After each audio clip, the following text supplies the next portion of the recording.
দুর্নীতিতে সম্পৃক্ত থাকার অভিযোগে সাবেক সেনাপ্রধান জেনারেল অবসরপ্রাপ্ত আজিজ আহমেদের উপর নিষেধাজ্ঞা দিয়েছে যুক্তরাষ্ট্র। এ নিষেধাজ্ঞা বিষয়ে দেশ টিভির মুখোমুখি সাবেক জেনারেল অবসরপ্রাপ্ত আজিজ আহমেদ। যে অভিযোগে নিষেধাজ্ঞা দেওয়া হয়েছে তা সত্য নয় দাবি করে তিনি বলেন, একসময় তিনি যেহেতু দুটি বাহিনীর শীর্ষ পদে ছিলেন, তাই এ নিষেধাজ্ঞা সরকারকে হেয় করার শামিল। আমি 7 বছর ডিজিবিজিবি ছিলাম, আমি 4 বছর সেনাপ্রধান ছিলাম। এই 7 বছরে এবং বাংলাদেশের ইতিহাসে আমি হলো দ্বিতীয় সেনাপ্রধান যে বিজিবিও কমান্ড করেছে, সেনাবাহিনীও কমান্ড করেছে। আরেকজন ছিলেন জেনারেল আতিক, আর কেউ কিন্তু কমান্ড করেন এই দুই বাহিনী।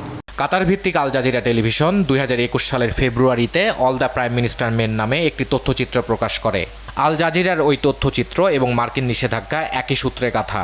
আল জাজিরাতে 2021-এর 1 ফেব্রুয়ারি all the prime minister's man যেটা প্রচার করা হয়েছিল, আপনি দেখেছেন সেখানে কি এই যে দুটো অভিযোগ আনা হয়েছে, ওই একই ধরনের ডেলিগেশন ওইখানে নিয়ে আলোচনা হয়েছে, আরও অনেক কিছু ছিল, তার মধ্যে এই দুইটা ছিল। তা আমি মনে করি যে এই আল জাজিরার যে প্রচারটা হয়েছিল ওইটার সাথে এটা সম্পূর্ণভাবে সম্পৃক্ত, ওইখান থেকে হলো সূত্র।